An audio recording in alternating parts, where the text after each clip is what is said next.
انا اسمي نانسي مصطفى كمال، خريجة تربية رياضية 2009. بشتغل في مستشفى القوات المسلحة اخصائي رياضي.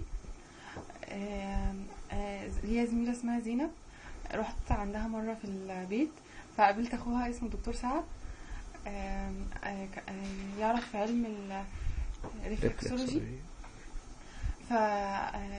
عمل لي جلسة على رجليا. انا كنت سمعت قبل كده عن العلم دوت، او قريت يعني كتاب عنده عن العلم دوت في المستشفى، فما كنتش فاهمه قوي.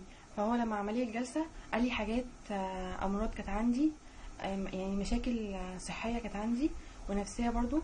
انا كنت حاسه بيها، هو قال لي عليها. ف يعني العلم دوت طلع حقيقي.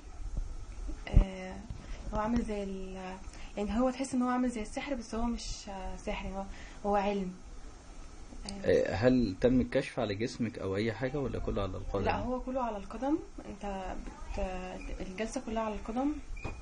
هو بيقولها كل حاجة من الكبد، الكلى، الامعاء، كل حاجة طبعا، صح؟ اه.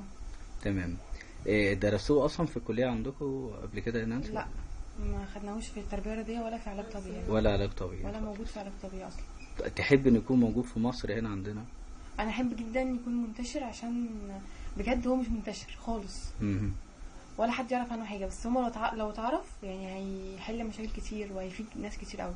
شكرا. سي